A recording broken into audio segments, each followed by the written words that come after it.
लाहौर में बारिश थम जाने के बावजूद कई इलाकों और सड़कों पर ताहाल पानी मौजूद है। निकासियाब न होने से ट्रैफिक का निज़ाम भी शदीद मुतासर हो गया है। मजीद इस बारे में जानते हैं डॉन न्यूज़ के नुमाइंदे वसीम रियाज से। जी वसीम, बताइएगा आप इस वक्त कौन से इलाके में मौजूद हैं और वहाँ क्या सूरत हाल है? जी देखिए, लाहौर में मानसून की बारिशों का सिलसिला जो है वो जारी है और बारिश होने से जहां शहर के बहुत से मुकामात पर पानी खड़ा हुआ, वहीं डिफेंस का ये अंडरपास भी है जो पानी सिस्टम मुकम्मल तौर पर फिल है।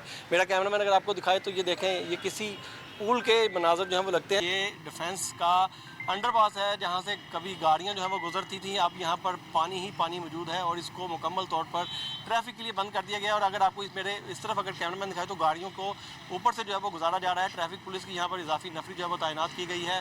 तमाम की तमाम ट्रैफिक जो है वो ऊपर से जा रही है, जिसकी वजह से ट्रैफिक सुस्त रवि का शिकार है और यहाँ से किसी को जाने की इजाज़त नहीं दी जा रही, क्योंकि यहाँ पर कई फुट पानी जो है वो इस टाइम मौजूद है और मुकम्मल तौर पर ये अंडरपास जो है वो पानी से भरा हुआ है। यहाँ पर जो इंतज़ामिया है, यहाँ जो ट्रैफिक के जो एहलकार हैं उनसे हमारी बात हुई तो उनका कहना था कि जो वासा की मशीनरी है वो यहाँ पर मौजूद है और पानी निकालने की कोशिश जो है वो की जा रही है, लेकिन अभी तक पानी जो है वो यहाँ से नहीं निकला।